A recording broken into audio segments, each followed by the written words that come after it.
नमस्कार मंडळी, स्टार प्रवाहावरील लग्नानंतर होईलच प्रेम या मालिकेच्या पुढील येणाऱ्या भागामध्ये आपण बघणार आहोत की जीवाचा वाढदिवस करण्यासाठी नंदिनी, जीवा, पार्थ आणि काव्या हे फार्म हाऊसच्या दिशेने जात असतात। तेव्हा पार्थ सर्वांना बोलतो की फार्म हाऊसमध्ये बघण्यासारखं काय असेल तर ते आहे जीवाची खोली।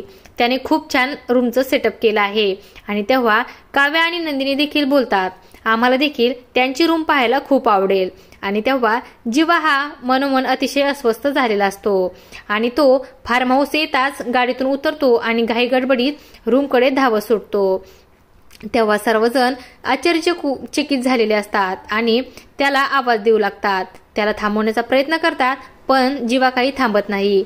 आणि नंदिनी देखील आश्चर्यचकित होऊन काव्या व पार्थला बोलते, हे एवढे अचानक धावत का सुटले आहेत? त्यावेळेस काव्या बोलते, आपल्याला लवकरच समजेल। आणि आपण पाहतो ते तिघे देखील जीवाचा पाठलाग करत त्याच्या रूमच्या दिशेने जाऊ लागतात। तर इकडे आपण पाहतो एक गुरुजी हे मानिनीच्या घरी आलेले असतात आणि ते मानिनीला बोलतात, जे अट आहे ते घडणारच, ते घडण्यापासून त्याला कोणीही टाळू शकणार नाही, फक्त आपण वेळ जाण्याची वाट पाहायची, आपण दुसरे काहीच करू शकत नाही। तर इकडे आपण पाहतो सर्वजण जीवाच्या रूम जवळ येऊन पोहोचतात। तेव्हा जीवा, काव्या, नंदिनी, पार्थ सर्वजण आवक होऊन रूमकडे पाहू लागतात।